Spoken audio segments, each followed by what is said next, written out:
दूर किसी गांव में एक साधारण किसान रहता था, जिसका नाम बिरजू था।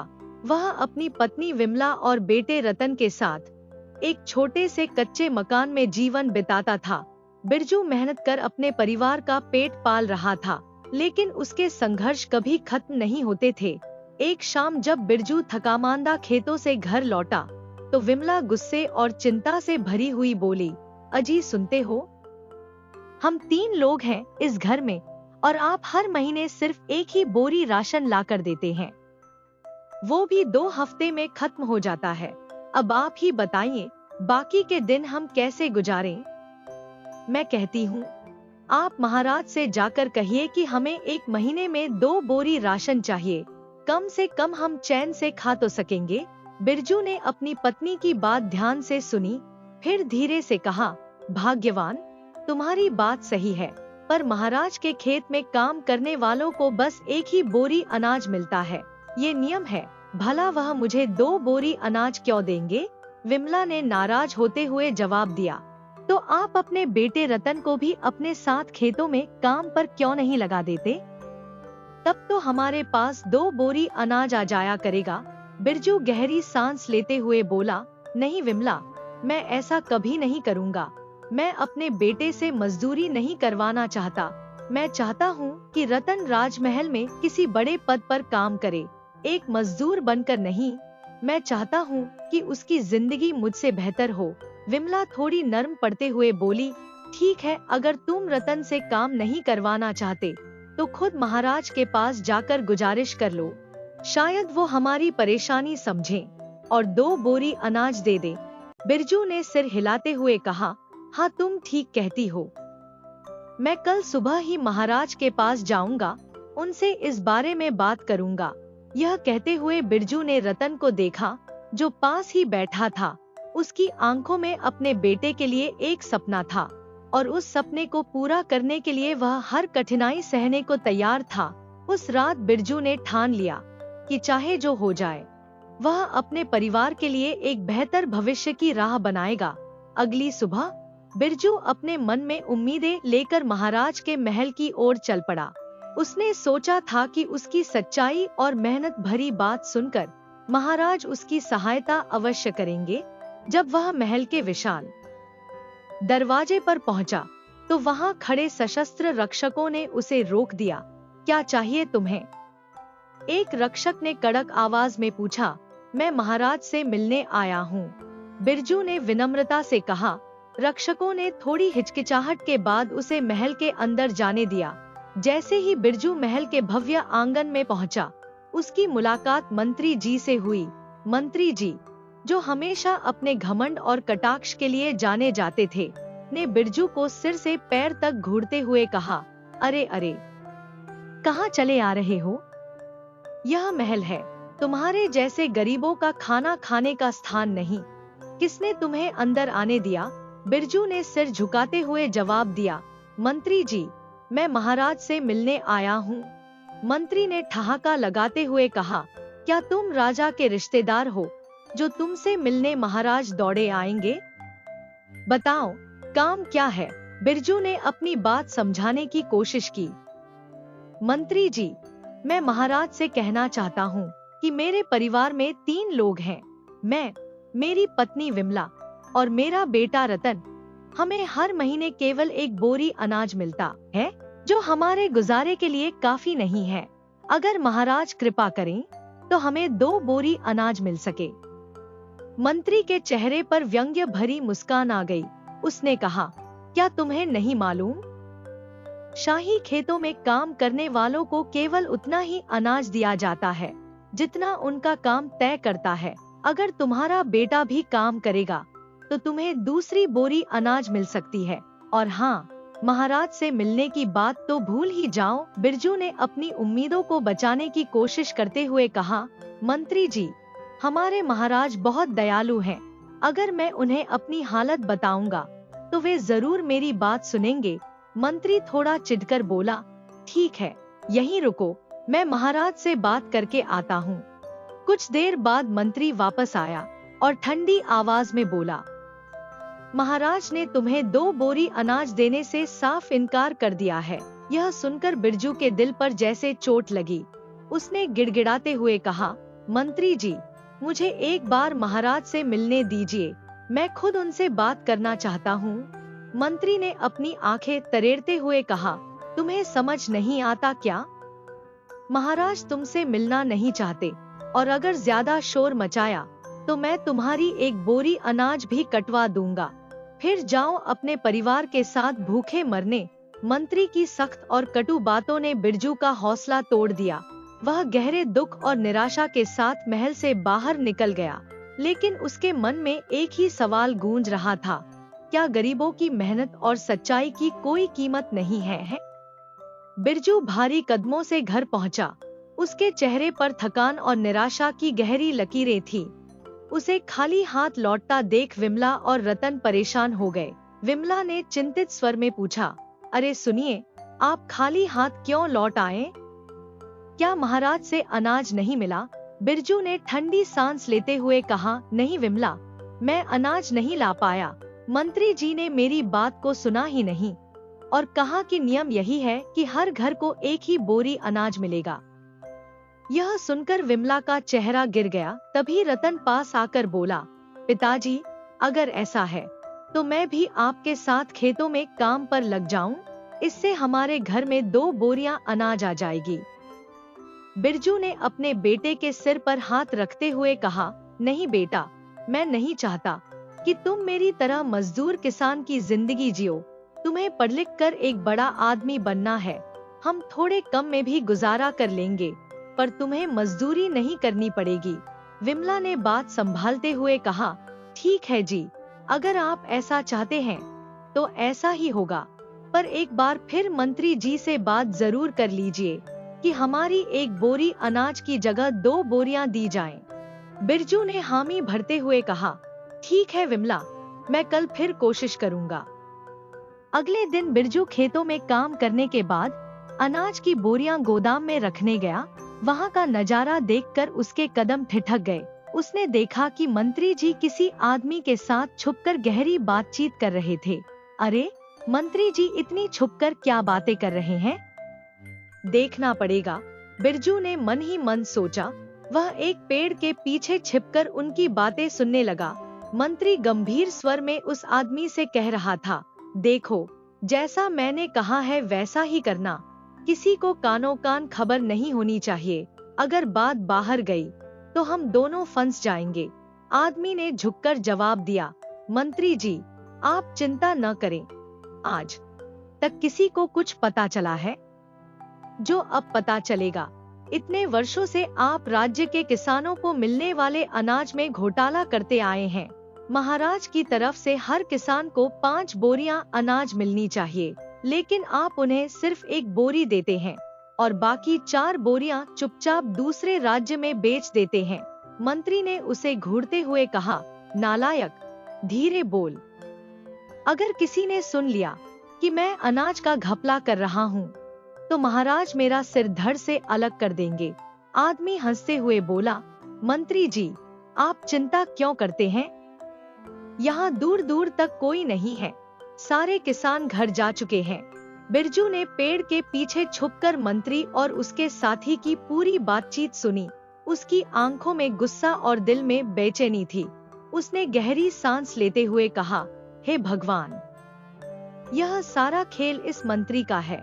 राज्य के किसानों का हक चुराकर यह हमारे जैसे गरीबों को तबाह कर रहा है। इस सच्चाई को महाराज तक पहुंचाना ही होगा। यही वजह है कि लोग महाराज को निर्दयी समझने लगे हैं। बिरजू जैसे ही वहां से महाराज के पास जाने को बढ़ा, उसका पैर एक झाड़ी में फंस गया। झाड़ी से निकली आवाज ने मंत्री और उसके साथी का ध्यान खींच लिया। मंत्री चौकन्ना होकर बोला, यह कैसी आवाज थी? जल्दी चलो, देखो कोई हमारी बातें सुन तो नहीं रहा। दोनों ने फौरन झाड़ी के पास जाकर देखा तो वहां बिरजू था। मंत्री ने उसे पहचानते हुए कहा, अरे, तो यह तुम हो बिरजू, वही किसान जो कल महल में अनाज मांगने आया था। तुम सोचते हो कि महाराज और आम जनता को बेवकूफ बना सकते हो, लेकिन तुम मेरी चालाकी के सामने बच्चे हो। अब तुम्हारी सच्चाई सबको पता चलेगी। बिरजू ने गुस्से में कहा, सच्चाई तो यह है कि असली धोखेबाज तुम हो। महाराज को धोखा देकर किसानों का हक चुराने वाले तुम हो। मंत्री की आंखें लाल हो गईं। उसने गुस्से से कहा, चुप रहो, ज्यादा बोलने की जरूरत नहीं, अभी तुम्हें सबक सिखाता हूँ। इसे पकड़ो और बांध दो। मंत्री और उसका साथी मिलकर बिरजू को बांध देते हैं और उसे पास की एक अंधेरी कोठरी में बंद कर देते हैं। शाम से रात हो जाती है। बिरजू के घर न लौटने पर विमला और रतन चिंतित हो जाते हैं। विमला बेचैनी से कहती है, रतन, तुम्हारे पिताजी अभी तक घर नहीं लौटे, मुझे कुछ अनहोनी का डर लग रहा है। रतन ने जवाब दिया, माँ आप चिंता मत कीजिए, हो सकता है वह खेतों में ही काम कर रहे हों, मैं जाकर देखता हूँ। रतन जल्दी से खेतों की ओर भागा, लेकिन वहाँ कोई नहीं था। उसने पूरे गांव में अपने पिता को तलाशा, हर किसी से पूछा, क्या आपने मेरे पिताजी को देखा है? लेकिन हर तरफ से सिर्फ नहीं का जवाब मिला। आखिरकार रतन महल पहुंचा। उसने मंत्री को देखा और विनम्रता से पूछा, मंत्री जी, मेरे पिताजी शाम तक घर लौट आते थे, आज वह कहीं नहीं दिख रहे, क्या आपको मालूम है कि वह कहाँ है? मंत्री ने नकली गुस्से से कहा, मुझे क्या मालूम, मैं हर मजदूर पर नजर रखने वाला नहीं हूँ, जाकर कहीं और ढूंढो। रतन निराश होकर महल से वापस आ गया। उसने अपने पिता को हर जगह ढूंढा, लेकिन कहीं कोई पता नहीं चला। रतन रात भर अपने पिता बिरजू की तलाश कर के थकाहारा घर लौटा। दरवाजे पर बैठी विमला ने उसे देखते ही पूछा, क्या हुआ बेटा, तेरे पिताजी कहाँ हैं? रतन ने उदास स्वर में उत्तर दिया, माँ, पिताजी कहीं भी नहीं मिले, मैंने पूरा गांव छान मारा, लेकिन उनका कोई पता नहीं चला। विमला की आंखों में आंसू आ गए। उसने आसमान की ओर देखकर कहा, हे भगवान, ना जाने वो कहाँ होंगे, किस हाल में होंगे। रतन ने उसकी चिंता को हल्का करने की कोशिश की। माँ, आप परेशान मत हो सकता है पिताजी किसी काम से दूसरे गांव चले गए हों, मैं उन्हें ढूंढने की कोशिश जारी रखूंगा। अब दिन महीनों में बदले और महीने सालों में, पूरे 2 साल गुजर गए, लेकिन बिरजू का कहीं कोई पता नहीं चला। रतन को अब अपने पिता की जगह महाराज के खेतों पर काम करना पड़ता था। खेतों में श्रम करते हुए भी उसका मन बार बार अपने पिता के बारे में सोचता रहता। एक दिन शाम को विमला ने रतन को अपने पास बुलाया। बेटा रतन, उसने धीमी आवाज में कहा, तेरे पिताजी को गए 2 साल हो चुके हैं, अब मुझे लगता है कि शायद वह लौटेंगे ही नहीं। रतन का मन भारी हो गया। उसने माँ के हाथ पकड़ते हुए कहा, माँ, ऐसा मत कहो, मुझे यकीन है कि पिताजी कहीं न कहीं सुरक्षित होंगे, मैं उन्हें ढूंढ कर लाऊंगा। विमला ने उसकी बात काटते हुए कहा, बेटा, तेरा घर छोड़कर दिन भर काम पर जाना और मेरा अकेले इस घर में रहना अब मुझसे सहन नहीं होता। यह घर बहुत सूना हो गया है, मैं चाहती हूँ कि तू अब शादी कर ले। रतन ने चौंकते हुए कहा, माँ, आप यह क्या कह रही हैं? मैं अभी शादी नहीं कर सकता, जब तक पिताजी को तलाश ना लूं, तब तक यह मुमकिन नहीं। विमला ने उसकी तरफ प्यार से देखा, बेटा, इससे तेरी शादी का कोई लेना देना नहीं, मेरी उम्र बढ़ रही है, मुझसे अब घर का कामकाज नहीं होता, अगर बहू आ जाएगी तो वह घर संभाल लेगी, मुझे बस इतना चाहिए कि तू खुश रहे। रतन कुछ देर सोचता रहा और फिर कहा, ठीक है माँ, अगर आपको ऐसा लगता है कि इससे आपको खुशी मिलेगी तो मैं तैयार हूँ। कुछ दिनों बाद विमला ने दूसरे गांव की एक साधारण लेकिन स्नेहमयी लड़की से रतन की शादी करवा दी। शादी का माहौल खुशियों से भरा था। जब नई बहू घर आई तो विमला ने उसका स्वागत किया और कहा, बहू, हमारा घर बहुत छोटा है, लेकिन जो कुछ भी है यही हमारा संसार है। बहू ने मुस्कुराते हुए कहा, माँ जी, आपका घर बहुत अच्छा है, मुझे यहाँ आकर बहुत खुशी हुई। विमला उसकी बात सुनकर संतुष्ट हो गई और बोली, जाओ, जाकर थोड़ा आराम कर लो। अगले दिन सुबह विमला ने रतन को बुलाया और कहा, बेटा, तेरे पिताजी के जाने के बाद हम दोनों ही थे, अब बहू आ गई है तो हम 3 हो गए हैं। मैं चाहती हूँ कि तू आज महाराज के पास जाकर माँ के 3 बोरी अनाज लाने की मांग कर रतन ने सिर हिलाते हुए कहा, ठीक है माँ, मैं महाराज से जरूर बात करूंगा। अगले दिन रतन ने जैसे ही राजमहल के दरवाजे पर कदम रखा, उसकी मुलाकात मंत्री जी से हुई। मंत्री ने उसे देखते ही कहा, नमस्ते रतन, बताओ क्या काम है? रतन ने विनम्रता से सिर झुकाकर कहा, मंत्री जी, मुझे महाराज से मिलने की अनुमति चाहिए, मुझे उनसे एक जरूरी बात करनी है। मंत्री जी ने ठहाका लगाते हुए कहा, महाराज अभी विश्राम कर रहे हैं, जो कहना है मुझसे कहो, मैं महाराज तक बात पहुंचा दूंगा। रतन ने साहस जुटाते हुए कहा, मंत्री जी, कुछ दिन पहले मेरी शादी हुई है, अब हमारी संख्या 3 हो गई है। मैं, मेरी माँ और मेरी पत्नी, हमें हर महीने केवल 1 बोरी अनाज मिलता है, जो अब पर्याप्त नहीं है। मैं महाराज से निवेदन करना चाहता हूँ कि हमें 3 बोरियां अनाज दिया जाए। मंत्री जी ने रतन को ऊपर से नीचे तक घूरते हुए व्यंग्य में कहा, गांव में हर किसी को 1 ही बोरी अनाज मिलता है, तो तू क्या अनोखा है? और हाँ, तूने शादी महाराज से पूछ कर की थी क्या, जो अब उनसे 3 बोरियां मांग रहा है? रतन ने संयमित स्वर में कहा, मंत्री जी, हम सब इस राज्य के नागरिक हैं। यह महाराज का कर्तव्य है कि वे अपने लोगों की आवश्यकताओं का ध्यान रखें, और मैं यह अनाज मुफ्त में नहीं मांग रहा। मैं दिन रात राज्य की जमीन पर मेहनत करता हूँ। मंत्री का चेहरा क्रोध से लाल हो गया। उसने दहाड़ते हुए कहा, ज्यादा जुबान मत चला, वरना यह जुबान कटवा दूंगा। और अगर ज्यादा बोलने की कोशिश की तो जो अनाज मिलता है वह भी बंद करवा दूंगा। अब चुपचाप यहाँ से दफा हो जा। रतन का दिल टूट गया। वह बिना कुछ कहे घर लौट आया। घर पहुँचते ही उसकी पत्नी रागिनी ने देखा कि वह गुमसुम और निराश बैठा था। उसने प्यार से पूछा, क्या हुआ जी? आप इतने परेशान क्यों लग रहे हैं? रतन ने गहरी सांस लेते हुए कहा, कुछ नहीं रागिनी, तुम आराम करो। रागिनी ने अपने स्वर में दृढ़ता लाते हुए कहा, मैं आपकी धर्मपत्नी हूँ। आपकी चिंता मेरी भी चिंता है। मुझे बताइए, आखिर बात क्या है? रतन ने हार मानते हुए मंत्री के साथ हुई पूरी बात उसे बता दी। यह सुनकर रागिनी थोड़ी देर सोच में पड़ गई। फिर उसने मुस्कुराते हुए कहा, मंत्री जी तो बड़े चालाक हैं, लेकिन चिंता मत करिए, मैं आपको एक उपाय बताती हूँ। मैं जैसा कहूँगी आप वैसा ही कीजिए। रतन ने हैरान होकर पूछा, क्या उपाय है तुम्हारा? रागिनी ने कहा, आप कल शाम नदी के पास जाइए। वहाँ एक बड़ा बरगद का पेड़ है। उसके नीचे एक बूढ़ी औरत बैठती है, जो लाख की चूड़ियाँ बनाती है। आप उससे कहिए कि मेरे लिए वह 1 लाख की चूड़ी बना दे। रतन ने चौंकते हुए कहा, लाख की चूड़ी? लेकिन इसका मंत्री और अनाज से क्या लेना देना है? रागिनी मुस्कुराई और बोली, जैसा कह रही हूँ, आप बस वैसा ही कीजिए, सब कुछ समय पर समझ आ जाएगा।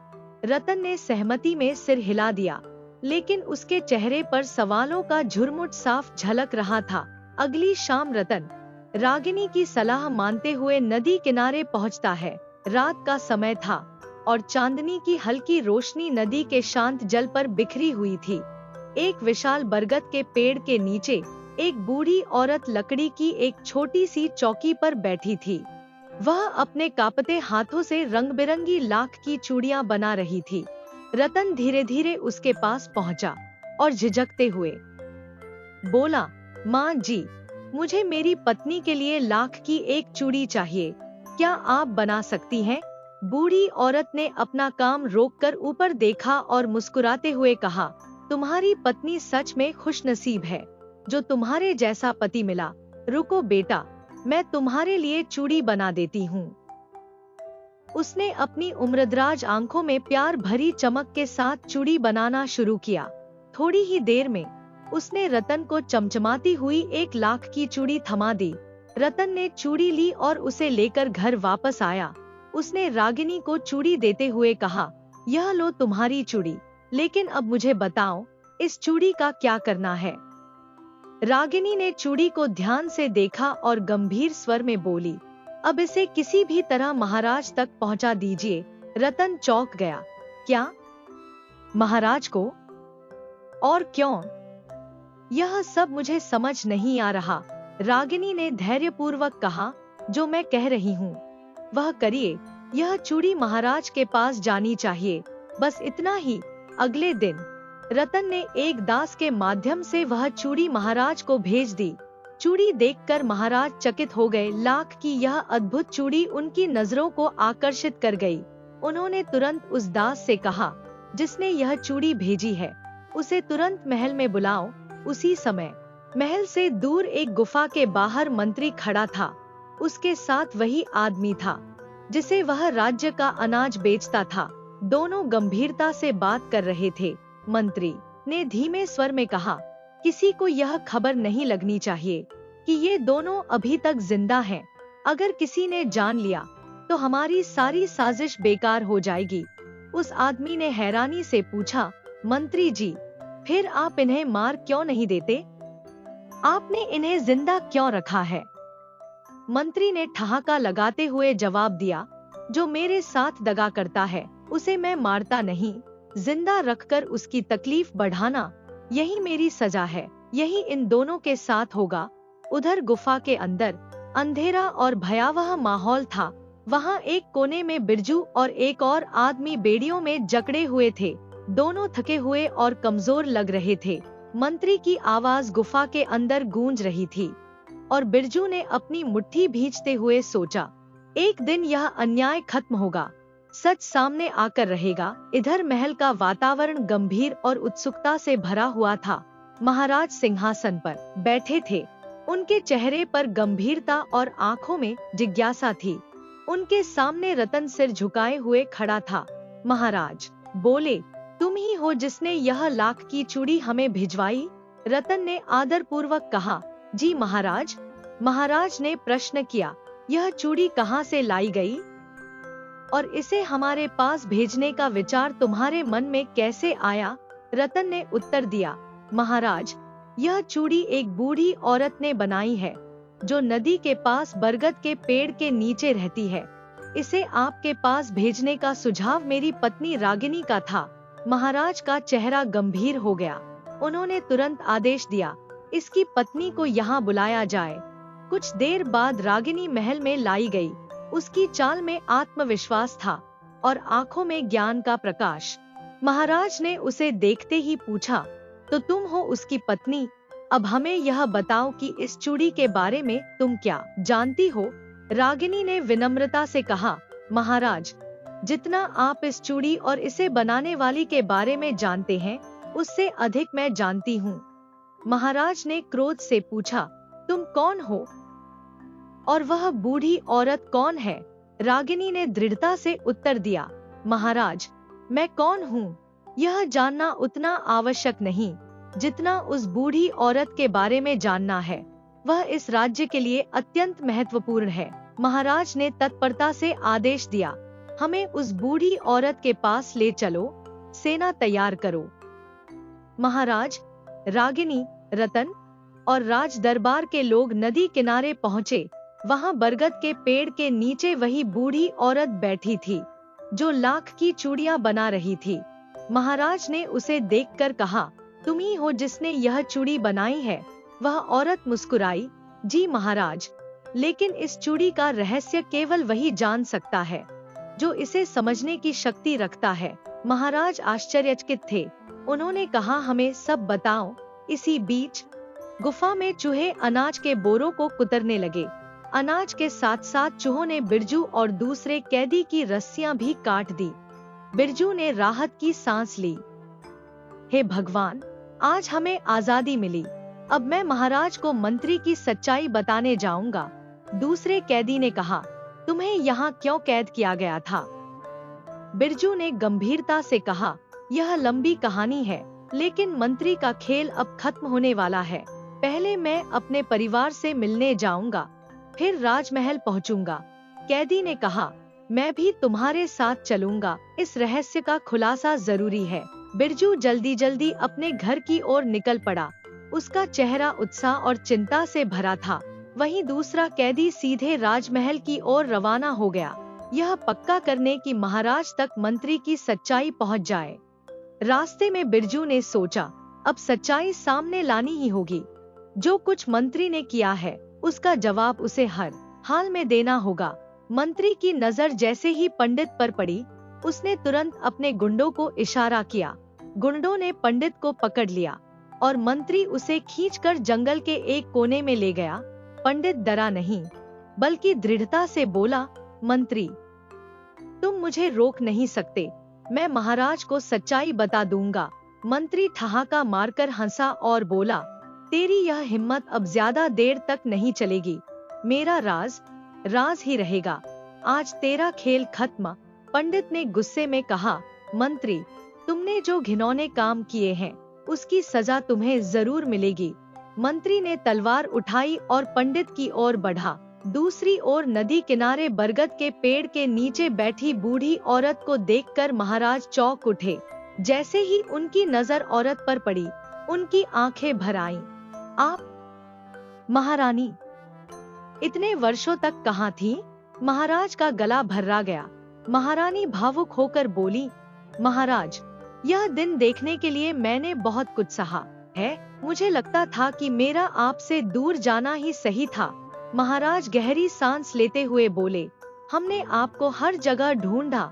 हमें लगा हमारी ही कोई गलती रही होगी जो हम आपको खुश नहीं रख सके। महारानी ने आंखों में पीड़ा लिए कहा, महाराज, आपकी कोई गलती नहीं थी। मुझे दोषी ठहराया गया जब मेरी बेगुनाही साबित करने का कोई रास्ता नहीं बचा। महाराज ने चौंक कर पूछा, आप किस दोष की बात कर रही हैं? महारानी ने सिर झुकाकर कहा, वर्षों पहले जब मैंने एक बेटी को जन्म दिया, तब पंडित ने आपकी कुंडली देखकर कहा कि आपके जीवन में संतान का योग नहीं है। उन्होंने कहा कि वह बच्ची आपकी नहीं हो सकती। मेरी बदनामी हुई और मैं मजबूर होकर महल छोड़कर चली गई, लेकिन यह झूठ था। महाराज सन्न रह गए। महारानी, हमें माफ कर दीजिए। तभी रागिनी ने आगे आकर कहा, महाराज, वह बच्ची कोई और नहीं, मैं ही हूँ। मुझे पालने वाली महिला ने सारा सच बताया था। महाराज की आंखें भर आईं। बेटी, हमें माफ कर दो। रागिनी ने कहा, मुझे आपसे कोई शिकायत नहीं है, लेकिन इस झूठ ने हमारी जिंदगी को बर्बाद कर दिया। तभी वहाँ बिरजू और उसकी पत्नी आ पहुँचे। बिरजू ने जोश में कहा, महाराज, यह सब झूठ है। महारानी निर्दोष है। यह मंत्री की साजिश है। महाराज हैरान होकर बोले, तुम कौन हो? रतन ने खुशी से चिल्लाकर कहा, पिताजी, आप जिंदा हैं। बिरजू ने अपने बेटे को गले लगाते हुए कहा, हाँ बेटा, मैं जिंदा हूँ।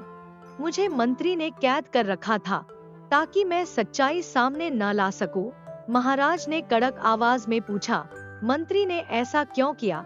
बिरजू ने कहा, मंत्री ने राज्य के किसानों को मिलने वाले अनाज में घोटाला किया। उसने महारानी पर झूठे आरोप लगाकर आपको भी भ्रमित किया। बिरजू ने मंत्री की काली करतूतों का खुलासा किया। उसने साहस और दर्द के साथ बताया कि जिस पंडित ने महाराज को कहा था कि वह कभी पिता नहीं बन सकते, उसे मंत्री ने वर्षों तक अपनी कैद में रखा था। महाराज, 2 साल पहले जब मुझे इस षड्यंत्र का पता चला, तो मंत्री ने मुझे भी कैद कर लिया। बिरजू ने रुंधे हुए गले से कहा। सुनकर महाराज और पूरी सभा स्तब्ध रह गई। महाराज के चेहरे पर क्रोध और पछतावे के भाव उभर आए। उन्होंने कठोर स्वर में कहा, हमें कभी यह विश्वास नहीं था कि हमारा सबसे विश्वसनीय मंत्री इतनी नीच हरकत करेगा।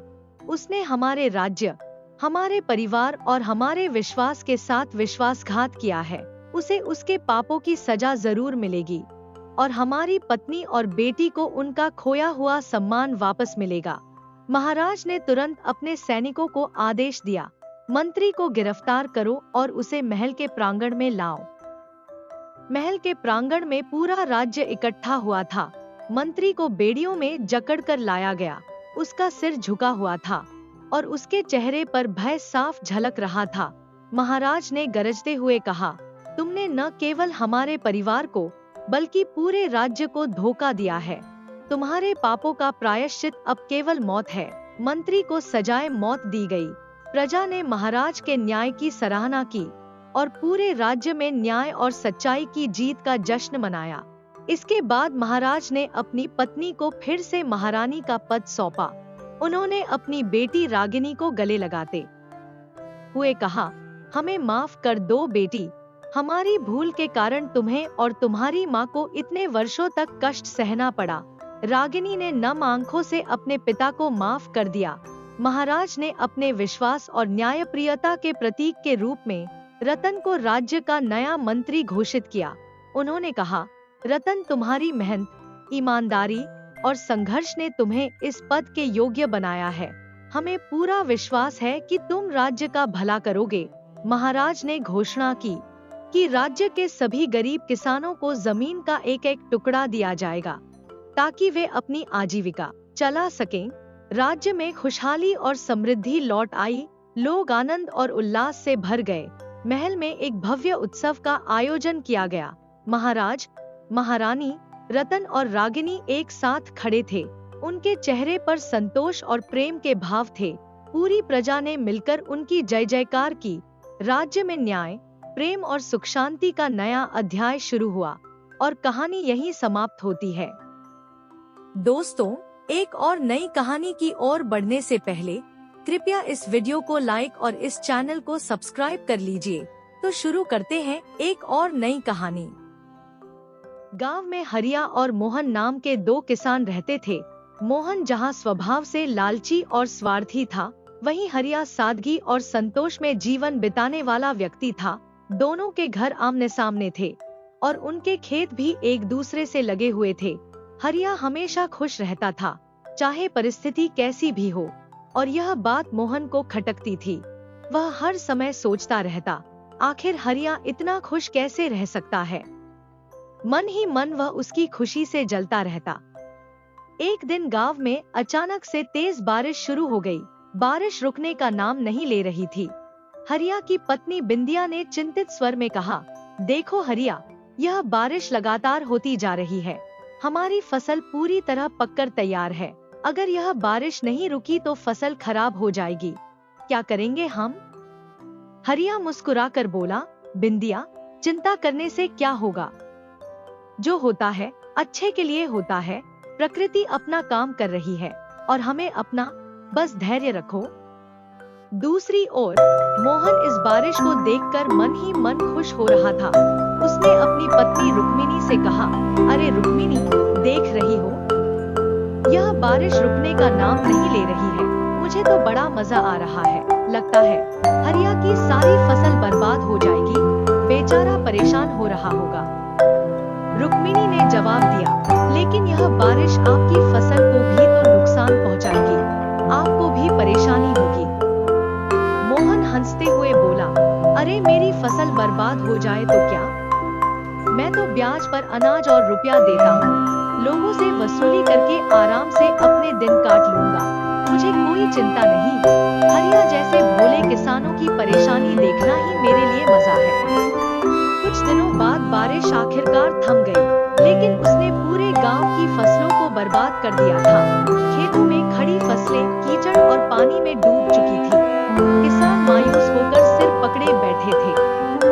हरिया ने भी अपने खेत को देखा, जहां उसकी मेहनत की पूरी फसल तबाह हो चुकी थी। बिंदिया रोते हुए बोली, हरिया, अब हमारा क्या होगा?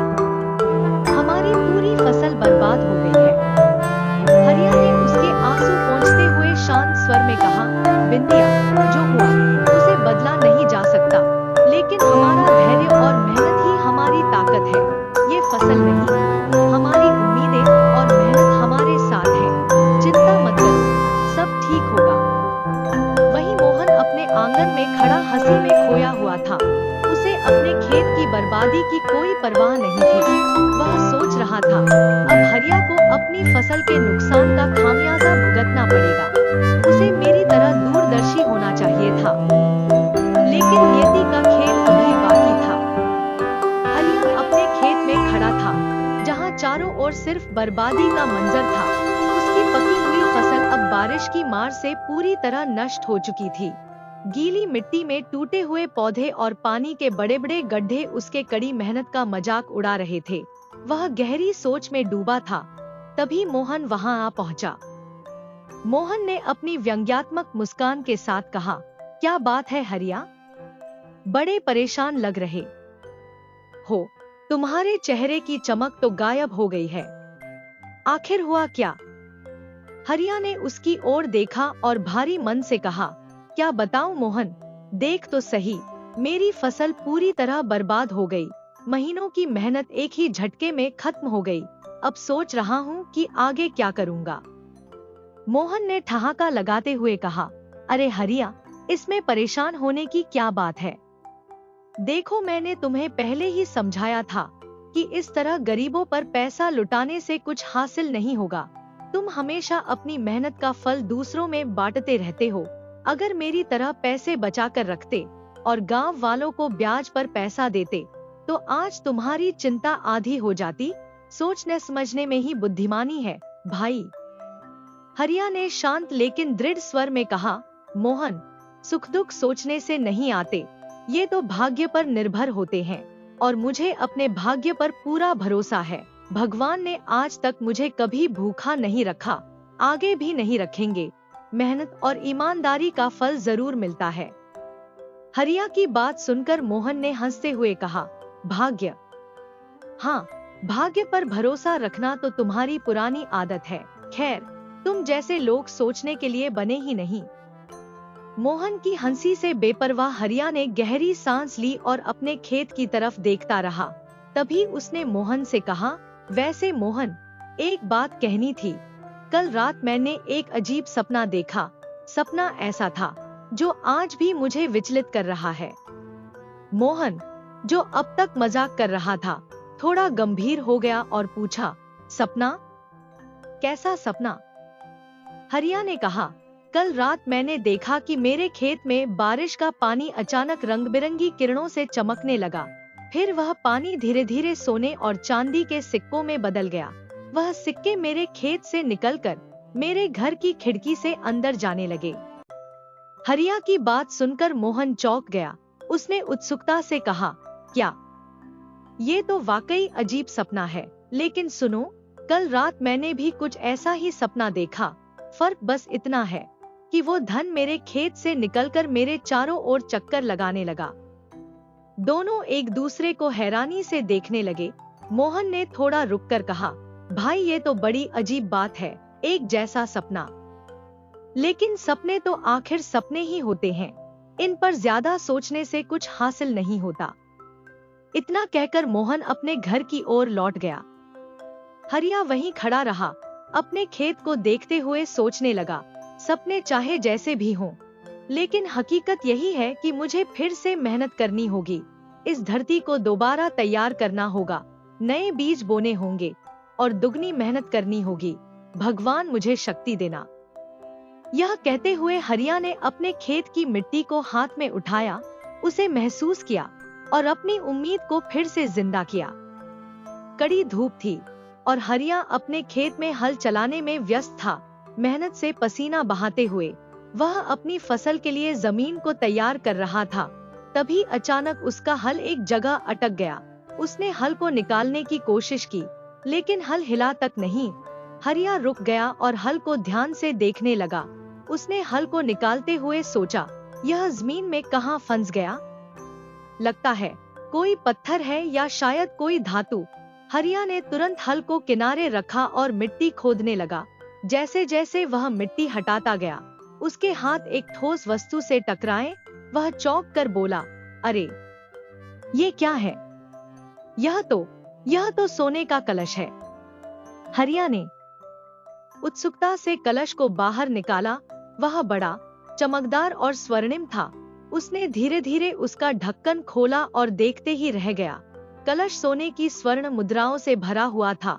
उसकी आंखों में आश्चर्य और खुशी का भाव एक साथ उमड़ पड़ा। हरिया खुद से बोला, हे भगवान, यह तो बहुत सारी स्वर्ण मुद्राएं हैं, पर यह धन मेरा कैसे हो सकता है? मुझे तो ऐसा सपना नहीं आया था। तभी हरिया को मोहन का सपना याद आया। उसने गहरी सांस लेते हुए कहा, अरे हाँ, मोहन ने कहा था कि उसने अपने सपने में धन को अपने चारों ओर चक्कर लगाते देखा था। तो यह धन शायद उसी का भाग्य है। नहीं, यह धन मेरा नहीं हो सकता। हरिया ने तुरंत सोने के कलश को वापस उसी जगह रख दिया। उसने मिट्टी भरकर उसे सावधानी से छुपा दिया और पहचान के लिए वहां एक बड़ा पत्थर रख दिया। फिर वह सीधा मोहन के घर की ओर चल दिया। जब मोहन ने हरिया को अपने घर की ओर आते देखा तो मन ही मन सोचने लगा, यह यहाँ क्यों आया है? जरूर मुझसे कुछ मांगने आया होगा, पर मैं इसे फूटी कौड़ी भी नहीं दूंगा। हरिया ने मोहन के पास पहुंचकर कहा, अरे मोहन, तुम यहाँ आराम से बैठे हुए हो और तुम्हारा भाग्य मेरे खेत में तुम्हारी राह देख रहा है। मोहन, जो पहले ही उलझन में था, बोला, क्या कह रहे हो हरिया? साफ साफ बात करो। हरिया ने मुस्कुराते हुए कहा, याद है तुमने कहा था कि तुम्हारे सपने में धन ने तुम्हारे चारों ओर चक्कर लगाया था?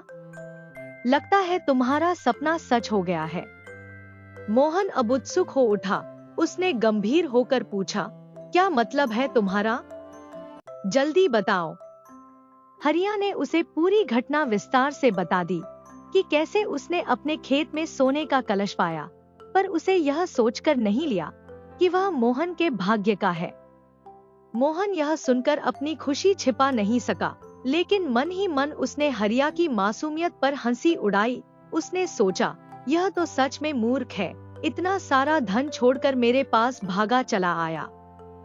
तभी मोहन की पत्नी रुक्मिणी वहां आ गई। उसने मोहन से पूछा, अरे कुछ देर पहले तो तुम कह रहे थे कि बहुत भूख लगी है, अब जाने की तैयारी क्यों कर रहे हो? मोहन ने आहिस्ता से रुक्मिणी को पूरी बात बताई। रुक्मिणी को भी विश्वास नहीं हुआ। उसने हरिया से कहा, हरिया, तुम तो खुद जाकर उस कलश को ले सकते थे, इसमें क्या परेशानी थी? हरिया ने मुस्कुराकर जवाब दिया, नहीं भाभी, वह कलश तो मोहन के भाग्य का है। मैं किसी और के भाग्य को हाथ लगाना पाप समझता हूँ, इसलिए मैंने उसे वहीं छोड़ दिया। मोहन ने हरिया की बात सुनकर उसे धन्यवाद तो दिया, पर अंदर ही अंदर अपनी चालाकी पर गर्व महसूस कर रहा था। उसने जल्दी से तैयार होकर हरिया के साथ खेत की ओर जाने की तैयारी कर ली। मोहन तेजी से दौड़ता हुआ हरिया के खेत में पहुंचा। उसने चारों ओर नजर दौड़ाई और वह बड़ा सा पत्थर तलाशने लगा जिसका जिक्र हरिया ने किया था। थोड़ी देर में उसकी नजर एक बड़े पत्थर पर पड़ी। वह खुशी से उछल पड़ा और बोला, हाँ, यही वह पत्थर है जो हरिया ने बताया था। मूर्ख ने सच में मेरे लिए इस जगह को चिन्हित कर दिया। मोहन जल्दी जल्दी पत्थर हटाने लगा। पत्थर हटाते ही उसने अपने हाथों से मिट्टी खोदनी शुरू कर दी। कुछ देर की मेहनत के बाद उसे सोने का एक कलश दिखाई दिया। चमकते हुए कलश को देखकर उसकी आंखें चौंधिया गईं। वह जोर से हंसते हुए बोला, हाँ, हरिया सच कह रहा था, इससे बड़ा मूर्ख मैंने अपनी जिंदगी में नहीं देखा। उसके पास गड़ा हुआ धन था और वह समझता है कि यह धन मेरे भाग्य का है। मूर्ख कहीं का। मोहन ने जल्दी से कलश का ढक्कन खोला, लेकिन जैसे ही ढक्कन उठा उसके होश उड़ गए। कलश के अंदर एक भयंकर काला सर्प बैठा फुंकार रहा था। सांप ने अपनी फन उठाई और मोहन को डसने के लिए झपटा, लेकिन मोहन ने अपनी पूरी ताकत से ढक्कन बंद कर दिया और पीछे हटकर कांपते हुए बोला, हे भगवान, यह तो जहर उगलने वाला सांप है। कुछ देर के लिए मोहन को कुछ समझ नहीं आया।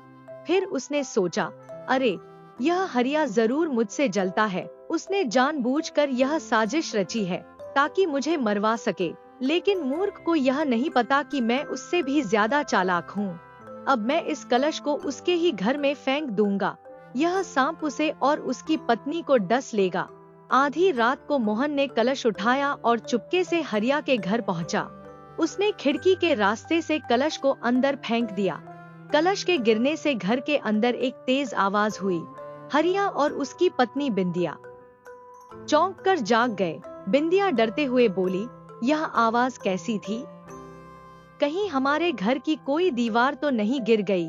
हरिया बोला, नहीं, लगता है किसी ने खिड़की से कोई भारी चीज अंदर फेंकी है। चलो देखते हैं। दोनों कमरे से बाहर निकले और देखा कि उनके घर के बीचों बीच एक सोने का कलश रखा हुआ है। कलश से ढेर सारी स्वर्ण मुद्राएं बाहर बिखरी हुई थी।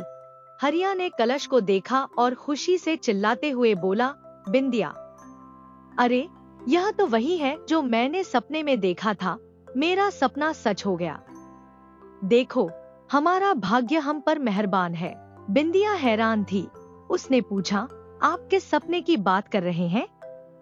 हरिया ने कहा, मैंने सपना देखा था कि मेरे खेत का जमा हुआ पानी सोने की मुद्राओं में बदलकर खिड़की से हमारे घर आ गया।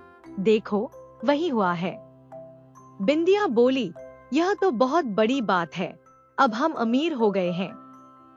हरिया ने गहरी सांस ली और बोला, हाँ, लेकिन बिंदिया, इस भयंकर बारिश ने गांव के कई किसानों की फसल नष्ट कर दी है।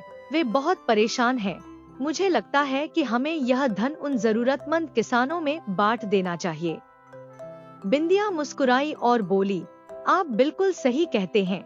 हमें यह धन उन गरीब परिवारों को देना चाहिए जिनकी फसलें नष्ट हो गई हैं। इससे बड़ा पुण्य का काम और क्या होगा? हरिया ने सहमति में सिर हिलाया। उसी रात हरिया और बिंदिया ने एक एक घर का दरवाजा खटखटाया और सोने की मुद्राएं गांव वालों में बांट दी। दूसरी ओर मोहन अपने घर में बैठा सोच रहा था कि हरिया और उसकी पत्नी सांप के काटने से जरूर खत्म हो गए होंगे। अगली सुबह जब मोहन सोकर उठा तो उसके मन में नई उम्मीद और योजना की हलचल थी। उसने अपने आप से कहा, चलो आज देखता हूँ कि हरिया और उसकी पत्नी का क्या हाल है। मुझे पूरा विश्वास है कि वह काला सर्प उन दोनों को डस चुका होगा। उनके घर पर जरूर मातम का माहौल होगा। अब तो उनकी अंतिम क्रिया भी करवा ही देता हूँ। यह सोचते हुए मोहन एक कुटिल मुस्कान के साथ हरिया के घर की ओर चल पड़ा। जैसे ही मोहन हरिया के घर पहुंचा, उसने वहां का दृश्य देखा और हैरान रह गया। हरिया और उसकी पत्नी बिंदिया के चेहरे पर खुशी और संतोष के भाव झलक रहे थे। घर के बाहर ग्रामीण इकट्ठा थे और हर कोई हरिया की तारीफ कर रहा था। मोहन के चेहरे पर असमंजस और निराशा साफ झलक रही थी। उसने हरिया से पूछा, अरे हरिया, तुम्हारे घर पर तो आज बड़ा उत्सव सा माहौल है। आखिर माजरा क्या है? हरिया ने प्रसन्नता से मुस्कुराते हुए कहा, अरे मोहन भाई, मेरा सपना सच हो गया। याद है, मैंने तुम्हें बताया था कि मैंने सपने में देखा था कि धन मेरी खिड़की के रास्ते घर में आ रहा है। कल रात ऐसा ही हुआ। अचानक एक जोरदार आवाज आई और जब मैंने और बिंदिया ने बाहर आकर देखा तो एक सोने का कलश और ढेर सारी स्वर्ण मुद्राएं मेरे घर पर पड़ी थीं। यह सुनते ही मोहन के भीतर जलन की ज्वाला और तेज हो गई। उसने अपने मन में सोचा, कमबख्त, इस बार भी बच गया। यह क्या अनहोनी हो गई। लगता है जो सोने का कलश मैंने इसके घर पर फेंका था उसमें सचमुच स्वर्ण मुद्राएं थीं। काश मैं पहले उस कलश के अंदर झांक कर देख लेता। इतनी सारी मुद्राएं मेरे हाथ से फिसल गईं। मोहन मन ही मन कुंठित और क्रोधित होकर वहां से चुपचाप लौट आया। घर पहुंचते ही उसने सारी घटना अपनी पत्नी रुक्मिणी को बताई। रुक्मिणी, मुझसे बहुत बड़ी भूल हो गई। अगर मैं कलश के अंदर झांक लेता तो वह सारी स्वर्ण मुद्राएं मेरी होती। अब देखो, उस मूर्ख हरिया ने आधी से ज्यादा मुद्राएं गांव में बांट दी हैं। गांव का हर व्यक्ति उसकी प्रशंसा कर रहा है। जहां भी जाओ, हर कोई हरिया का नाम ले रहा है।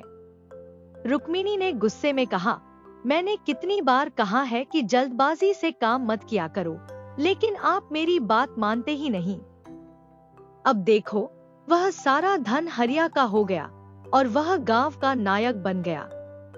मोहन ने कुटिल मुस्कान के साथ जवाब दिया, अब मैं इसे ऐसे ही नहीं छोड़ने वाला। मुझे हरिया से बदला लेना है। मैं एक ऐसी योजना बनाऊंगा जिसमें सांप भी मर जाएगा और वो लाठी भी नहीं टूटेगी। अब देखना हरिया की खुशियों पर मैं कैसे पानी फेरता हूँ। रुक्मिणी ने सहमति में सिर हिलाते हुए कहा, हाँ, इस बार कुछ ऐसा करना कि हरिया को उसकी बेवकूफी का मजा चखाया जा सके। मोहन ने ठान लिया कि वह हरिया को नीचा दिखाने के लिए कोई बड़ी साजिश करेगा। उस दिन के बाद मोहन दिन रात हरिया और उसकी पत्नी बिंदिया को खत्म करने की योजनाएं बनाने लगा। कई योजनाएं उसके दिमाग में आईं, लेकिन हर बार उसे कुछ न कुछ कमी महसूस हुई। फिर एक दिन अचानक उसके मन में एक घिनौनी योजना ने जन्म लिया। उसने सोचा, हरिया रोज मंदिर जाता है, क्यों न मैं मंदिर के प्रसाद में जहर मिला दूं? हरिया उस प्रसाद को खुद खाएगा और अपनी पत्नी को भी खिलाएगा। इससे किसी को भी शक नहीं होगा कि प्रसाद में जहर था। इस योजना पर अमल करने का निश्चय करते ही मोहन ने जहरीला प्रसाद तैयार किया और उसे लेकर मंदिर की सीढ़ियों पर खड़ा हो गया। उसकी नजरें बेसब्री से हरिया का इंतजार कर रही थी। थोड़ी देर बाद हरिया मंदिर से बाहर आता दिखा। मोहन ने तुरंत अपने चेहरे पर एक मुस्कान ओढ़ ली और आवाज लगाई, अरे हरिया, आओ आओ, तुम्हारा ही इंतजार कर रहा था। देखो, आज मैं भी भगवान की पूजा करके आया हूँ। प्रसाद चढ़ाया है और खास तौर पर तुम्हारे लिए भगवान से प्रार्थना की है। तुम तो इस गांव के सबसे अच्छे इंसान हो। मैं चाहता हूँ कि यह प्रसाद तुम खाओ और अपनी पत्नी को भी खिलाओ। भगवान की कृपा तुम पर बनी रहेगी।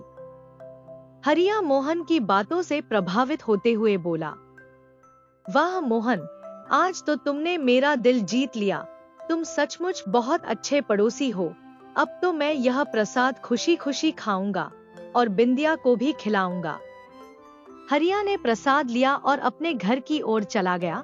जब वह घर पहुंचा तो बिंदिया ने उसके हाथ में प्रसाद देखकर पूछा, यह प्रसाद तुम्हें किसने दिया? हरिया ने मुस्कुराते हुए जवाब दिया, अरे, हमारे पड़ोसी मोहन ने। वह आज मंदिर गया था और मेरे लिए प्रसाद लाया है। उसने कहा कि यह प्रसाद खाकर भगवान प्रसन्न होंगे। लो, तुम भी खाओ और थोड़ा मैं भी खा लेता हूँ। हरिया और बिंदिया प्रसाद खाने ही वाले थे कि अचानक छिपकली छत से गिरकर सीधे उस प्रसाद पर आ गिरी। प्रसाद जमीन पर बिखर गया। यह देखकर बिंदिया घबराई और बोली, अरे, छिपकली का गिरना बहुत अशुभ होता है। अब तो यह प्रसाद खराब हो गया। हरिया ने उसे शांत करते हुए कहा, कोई बात नहीं, इसे बाहर रख देते हैं। अगर यह पैरों में आ गया तो प्रसाद का अपमान होगा। बिंदिया ने वह प्रसाद उठाया और घर के बाहर रख दिया। तभी वहां एक भूखी बकरी आ पहुंची। वह कई दिनों से भूखी थी, इसलिए उसने तुरंत उस प्रसाद को खा लिया। बिंदिया ने यह देखा और अपने आप से कहा, बेचारी भूखी थी, चलो अच्छा हुआ, इसे कुछ खाने को मिला। लेकिन बकरी अचानक जमीन पर गिर पड़ी। उसके मुंह से झाग निकलने लगा और कुछ ही पलों में उसने दम तोड़ दिया। यह देखकर बिंदिया दंग रह गई। उसे तुरंत समझ आ गया कि प्रसाद में जहर मिला हुआ था। वह घबराते हुए घर के अंदर भागी और हरिया को सारी घटना बताते हुए बोली, हरिया, मोहन ने जो प्रसाद तुम्हें दिया था उसमें जहर मिला हुआ था। मुझे तो पहले से ही उस पर शक था। वह सिर्फ दिखावे के लिए तुमसे दोस्ती करता है, लेकिन अंदर ही अंदर वह तुमसे जलता है। हरिया ने उसकी बात काटते हुए कहा, नहीं बिंदिया, यह सच नहीं हो सकता। मोहन हमारा पड़ोसी है, आखिर वह ऐसा क्यों करेगा? बिंदिया ने गुस्से और दृढ़ता से कहा, तुम्हें चाहे यकीन हो या न हो, लेकिन यह वही मोहन है जो तुम्हारी खुशियों से जलता है। उसने तुम्हें मारने की साजिश रची है। हरिया ने कोई जवाब नहीं दिया। उसका मन इस बात को मानने के लिए तैयार नहीं था। वह गहरी सोच में डूबा कुछ देर खड़ा रहा, फिर अचानक घर से बाहर निकल गया। हरिया जैसे ही अपने घर से बाहर निकला, उसका सामना मोहन से हो गया। हरिया को सही सलामत देखकर मोहन का चेहरा क्रोध से लाल हो गया। वह अपने भीतर ही भीतर उबलते हुए बोला, ये क्या हो गया? इसका मतलब इस हरिया और उसकी पत्नी ने वह प्रसाद नहीं खाया। अब इनसे कैसे निपटूं? नालायक कहीं का। हरिया मोहन को सारी घटना बताते हुए बोला, क्यों मोहन, उस प्रसाद में ऐसा क्या मिला हुआ था? मोहन ने अपनी घबराहट छुपाते हुए जवाब दिया, अरे भाई, कुछ भी नहीं मिला था। वह बकरी शायद पहले से ही बीमार रही होगी। भला भगवान के प्रसाद में क्यों कुछ मिलेगा? हरिया ने सिर हिलाते हुए कहा, हाँ, शायद तुम सही कह रहे हो, यही बात मैं भी सोच रहा था। मोहन ने राहत की सांस ली और वहां से चुपचाप खिसक लिया। घर पहुंचकर उसने अपनी पत्नी रुक्मिणी से कहा, रुक्मिणी, इतनी मुश्किल से बनाई योजना भी विफल हो गई, अब फिर से कुछ सोचना होगा। रुक्मिणी ने तीखे स्वर में कहा, तुम्हारी योजना ही बेकार थी। अच्छा हुआ हरिया ने तुम्हारी बात पर यकीन कर लिया, अगर उसे जरा सा भी शक हो जाता तो वह महाराज के पास शिकायत कर देता और तुम दोषी साबित हो जाते। मोहन ने सहमति जताते हुए कहा, हाँ, यह बात तो तुम बिल्कुल सही कह रही हो, बाल बाल बच गया, लेकिन अब क्या करें? रुक्मिणी ने थोड़ी देर सोचा और फिर बोली, अगर हरिया और उसकी पत्नी से पीछा छुड़ाना है तो रात में उनके घर में आग लगा दो। ऐसा कोई भी सबूत नहीं होगा जो यह साबित कर सके कि आग किसने लगाई। हमारा गांव बड़ा है और कोई तुम्हें शक के घेरे में भी नहीं लाएगा। मोहन की आंखें चमक उठीं। वह बोला, वाह रुक्मिणी, तुमने तो गजब का सुझाव दिया है, यह विचार मेरे दिमाग में क्यों नहीं आया? रात के सन्नाटे में मोहन ने हरिया के घर में आग लगा दी। धीरे धीरे आग पूरे घर में फैल गई। हरिया और बिंदिया गहरी नींद में थे। जैसे ही धुएं ने उन्हें घेरा, बिंदिया जाग गई।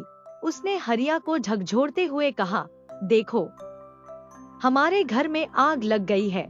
मुझे पहले से ही मोहन पर शक था कि वह तुमसे ऊपरी दोस्ती दिखाता है, लेकिन अंदर ही अंदर वह जलता है। हरिया ने झल्लाते हुए कहा, पागल हो गई हो क्या? किसी पर ऐसे ही आरोप मत लगाओ। उसने बिंदिया का हाथ पकड़ा और दूसरे दरवाजे से तेजी से बाहर निकल गया। कुछ ही पलों में उनका घर जलकर राख हो गया।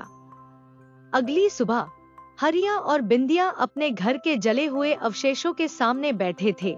गांव वाले वहां जमा हो गए थे और मोहन भी वहां आ पहुंचा। मोहन ने नकली सहानुभूति दिखाते हुए कहा, हरिया, मैं समझ नहीं पा रहा कि तुम्हारे घर में आग लगी तो कैसे लगी। हरिया ने भारी मन से कहा, पता नहीं मोहन, सब कुछ खत्म हो गया। मेरा घर, मेरा सामान, सब जलकर राख हो गया। मोहन ने दयालुता का दिखावा करते हुए कहा, हरिया, तुम चिंता मत करो, तुम्हारा घर जल गया तो क्या हुआ? तुम मेरे घर में रहो, मेरा घर भी तुम्हारा ही घर है। जो कुछ भी है हम आधा आधा बांट लेंगे। हरिया ने उसकी ओर देखा और कहा, तुमने जो कहा वह मेरे लिए बहुत है, लेकिन मैंने फैसला कर लिया है। मैं अब अपने खेत में ही झोपड़ी बनाकर रहूंगा। मैं तुम पर बोझ नहीं बनना चाहता। यह कहकर हरिया अपनी पत्नी बिंदिया के साथ अपने खेत की ओर चला गया। उसकी आंखों में दृढ़ता थी, मानो वह अपनी सादगी और मेहनत से एक नया जीवन शुरू करने का संकल्प ले चुका हो। हरिया अपनी नई झोपड़ी में अपनी पत्नी बिंदिया के साथ रहने लगा। उसने खेत में दुगने जोश और मेहनत से काम करना शुरू कर दिया। सुबह की ठंडी हवा, चहचहाते पक्षी और हरिया के श्रम से भरे दिन एक नई ऊर्जा से भरे हुए थे। वह अक्सर सुबह के समय अपने खेत के पास वाले जंगल के तालाब पर जाकर कुछ देर शांत बैठा करता। तालाब का स्वच्छ पानी और वहां खिले रंग बिरंगे फूल उसे बेहद सुकून देते। एक दिन हरिया की नजर तालाब के बीच में खिले एक नीले पुष्प पर पड़ी। वह पुष्प अपनी सुनहरी आभा से चमक रहा था, मानो किसी दिव्य प्रकाश से पूजित हो। हरिया उसे देखकर मंत्रमुग्ध हो गया और अपने आप से बोला, वाह, यह फूल तो अद्भुत है। इसे भगवान के चरणों में अर्पित करने से बड़ा पुण्य और क्या होगा। इतना सोचकर हरिया तालाब के अंदर कूद पड़ा।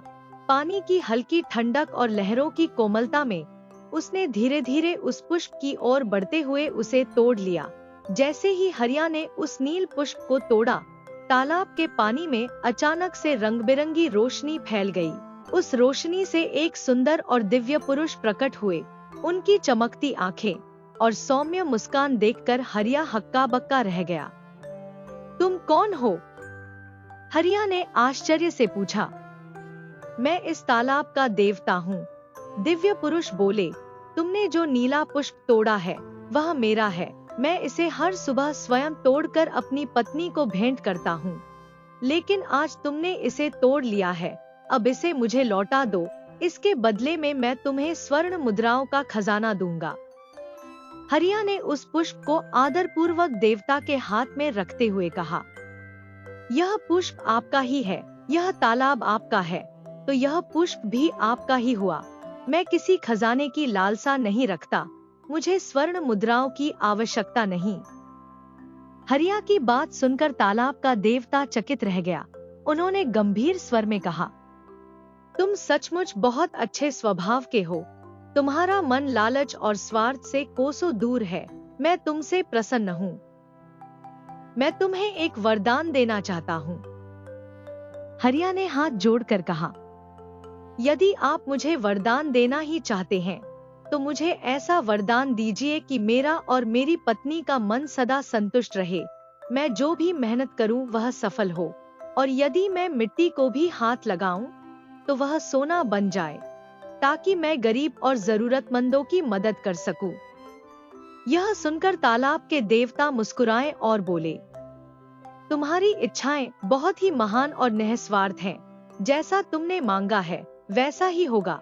अब से तुम्हारा हर कार्य सफल होगा और तुम सदा संतुष्ट रहोगे। इतना कहकर तालाब का देवता अपनी दिव्य आभा के साथ वहां से अंतर्धान हो गए। हरिया ने तालाब के पानी में झुककर हाथ जोड़कर धन्यवाद दिया और अपने खेत की ओर लौट गया। उसके चेहरे पर संतोष और नई आशाओं की चमक थी। हरिया ने तालाब के देवता से प्राप्त वरदान के बाद मेहनत और लगन से अपने खेत में काम करना शुरू किया।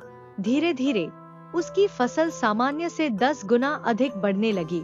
गांव वाले उसकी तरक्की को देख हैरान थे। कुछ महीनों में हरिया ने अपनी फसल राजमहल में बेची और इतना धन कमा लिया कि उसकी छोटी सी झोपड़ी एक भव्य महल में बदल गई।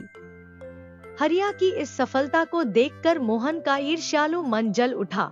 वह अपने भीतर उमड़ते गुस्से को दबाते हुए हरिया के महल पहुंचा। हरिया उस समय अपने आंगन में बैठा था। मोहन ने उसे देखते ही ताने मारते हुए कहा, अरे हरिया, तेरे पास मेरा खेत से आधा भी जमीन नहीं है, फिर भी तेरे खेत में इतनी फसल कैसे उगती है? यह कौन सा जादू कर रहा है तू?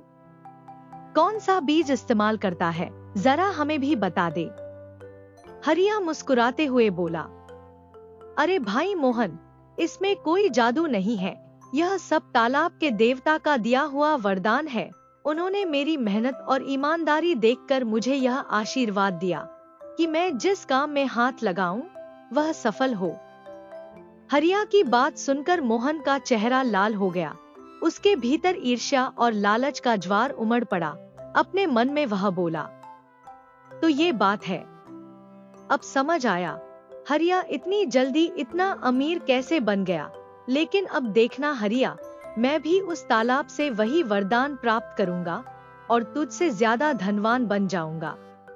अगले ही दिन मोहन तालाब के पास पहुंचा। उसने देखा कि तालाब के बीचों बीच वही नीला पुष्प खिला हुआ है जो हरिया ने बताया था। मोहन ने तुरंत पानी में कूदकर वह नीला पुष्प तोड़ लिया। जैसे ही पुष्प तोड़ा, रंग बिरंगी किरणों के साथ तालाब का देवता प्रकट हुआ। वह चमकते हुए स्वर में बोला, यह नीला पुष्प मेरा है, इसे मुझे लौटा दो। इसके बदले मैं तुम्हें जितनी स्वर्ण मुद्राएं चाहिए उतनी दे सकता हूँ। लेकिन मोहन ने स्वर्ण मुद्राओं की बात ठुकराते हुए कहा, मुझे कोई स्वर्ण मुद्राएं नहीं चाहिए, मुझे एक वरदान चाहिए। मैं चाहता हूँ कि मैं जो भी सोचूं वह तुरंत पूरा हो जाए। तालाब का देवता चौंकते हुए बोला, सोच लो, यह वरदान जितना अच्छा लगता है उतना ही खतरनाक भी हो सकता है। कभी कभी इंसान अपनी सोच पर नियंत्रण नहीं रख पाता और उसका अंजाम भयानक हो सकता है। मोहन ने देवता की बात अनसुनी करते हुए झुंझलाकर कहा, मुझे ज्यादा मत सिखाओ, अगर वरदान देना है तो दो, नहीं तो यह पुष्प मैं तुम्हें नहीं लौटाऊंगा। तालाब का देवता गंभीर स्वर में बोला, ठीक है, तुम्हारी इच्छा पूरी होगी, मैंने तुम्हें वरदान दिया कि अब से तुम्हारी हर सोच सच हो जाएगी। मोहन ने मुस्कुराते हुए पुष्प देवता को लौटा दिया। देवता ने वरदान देकर अदृश्य हो गए। मोहन खुशी खुशी घर लौट आया। घर पहुंचते ही मोहन ने अपनी पत्नी रुक्मिणी को पूरी घटना बताई। रुक्मिणी ने उसकी बात सुनकर चहकते हुए कहा, तो फिर अब देर किस बात की? आप तुरंत सोचिए कि आपके खेत में हरिया के महल से भी बड़ा और सुंदर महल बन जाए, उसमें काम करने वाली ढेरों दासियां हों और इतनी स्वर्ण मुद्राएं हों कि हमें जिंदगी में कभी काम करने की जरूरत ही न पड़े। मोहन ने रुक्मिणी की बात सुनते ही ठहाका लगाते हुए कहा, तुम्हारा दिमाग तो कमाल का है। चलो अपने खेत चलते हैं और देखते हैं कि मेरा वरदान कैसे काम करता है। दोनों पति पत्नी उत्साह में खेत की ओर बढ़ गए, अपने लालच और अति आत्मविश्वास से अंजाम की परवाह किए बिना। मोहन अपनी पत्नी रुक्मिणी के साथ अपने खेत की ओर चल पड़ा। रुक्मिणी के कहे अनुसार उसने अपने मन में सोचा, मेरे खेत में एक सुंदर महल खड़ा हो, जिसमें दास दासियां हों और सुख सुविधाओं का अंबार हो। जैसे ही यह विचार मोहन के मन में आया, अचानक रंग बिरंगी किरणें चारों ओर फैल गईं और देखते ही देखते उसके खेत में एक भव्य महल खड़ा हो गया। महल को देखकर मोहन और रुक्मिणी खुशी से झूम उठे। मोहन गर्व से बोला, देखा रुक्मिणी, अब तुम्हारा पति केवल एक किसान नहीं बल्कि एक राजघराने का मालिक बन गया है। अब तो मैं हरिया को दिखा दूंगा कि असली ताकत किसके पास है। चलो पहले इस महल के भीतर चलते हैं और राजा रानी की तरह इस जीवन का आनंद लेते हैं। सुबह जब हरिया अपने खेत की ओर निकला तो उसने मोहन के खेत में खड़े भव्य महल को देखा। महल की भव्यता ने हरिया को हैरान कर दिया। वह सोचने लगा, यह महल एक ही रात में कैसे खड़ा हो गया? यह तो कोई चमत्कार ही लगता है, मुझे जाकर देखना चाहिए। हरिया महल के भीतर गया, जहां उसने मोहन और रुक्मिणी को आलीशान सोफे पर आराम करते हुए पाया। मोहन ने हरिया को देखकर अपने मन की जलन छिपाने की कोशिश की और मुस्कुराते हुए बोला, अरे हरिया, देखा, मैंने भी वही नीला पुष्प तोड़ा जो तुमने तोड़ा था, लेकिन मैंने तुम्हारी तरह बेकार का वरदान नहीं मांगा। मैंने सोचा और तुरंत पाया। अब देखो, मेरे पास यह सब कुछ है। हरिया ने शांति से जवाब दिया, मोहन, मैंने यह सब तुम्हें बताने के लिए नहीं कहा था कि तुम इसका दुरुपयोग करो। मैं चाहता हूँ कि तुम अपने वरदान का सही इस्तेमाल करो और जरूरतमंदों की मदद करो। इतना कहकर हरिया वहां से चला गया। हरिया के जाने के बाद रुक्मिणी ने मोहन से चिंतित होकर कहा, मुझे हरिया से डर लगने लगा है, कहीं वह बदले की आग में हमारे महल को न जला दे। मोहन ने उसे शांत करने की कोशिश करते हुए कहा, डरने की कोई जरूरत नहीं है, हम उससे ज्यादा ताकतवर हैं। लेकिन अंदर ही अंदर मोहन भी डरने लगा था। रात होते ही महल में अचानक आग लग गई। चारों ओर से आग की लपटें उठने लगी। मोहन और रुक्मिणी आग से बचने के लिए इधर उधर भागने लगे, लेकिन जल्द ही आग ने उन्हें घेर लिया। कुछ ही समय में दोनों जलकर राख हो गए। हरिया ने महल जलने का दृश्य देखा और भीतर जाने की कोशिश की। तभी रंग बिरंगी किरणों के साथ तालाब का देवता प्रकट हुआ। देवता ने कहा, हरिया, तुम्हारे अंदर जाने की कोई जरूरत नहीं। यह आग मोहन और रुक्मिणी की अपनी करतूतों का परिणाम है। क्या तुम जानते हो कि मोहन ने ही तुम्हारे घर में आग लगाई थी? उसने तुम्हें जहर मिला प्रसाद भी दिया था। उसने लालच में मुझसे ऐसा वरदान मांगा जिसने उसकी विनाश का रास्ता तैयार कर दिया। हरिया ने शांत होकर कहा, मैं तो केवल यह चाहता हूँ कि सबके साथ न्याय हो। तालाब का देवता मुस्कुराया और बोला, तुम्हारा दिल सच्चा है, इसलिए तुम्हें हमेशा सुखी जीवन का वरदान मिलता रहेगा। इसके बाद हरिया अपने घर लौटा और अपनी पत्नी बिंदिया के साथ सादगीपूर्ण लेकिन संतोषजनक जीवन जीने लगा। उनका जीवन ईमानदारी और मेहनत का प्रतीक बन गया। दोस्तों, अगर आपको वीडियो अच्छी लगी हो तो जाने से पहले प्लीज इस वीडियो को लाइक और चैनल को सब्सक्राइब करते हुए जाइए। और हाँ, कमेंट में लिखकर जरूर बताएं कि आपको वीडियो कैसी लगी। धन्यवाद। हंसते रहिए, मुस्कुराते रहिए, लाइफ में मोटिवेटेड रहिए।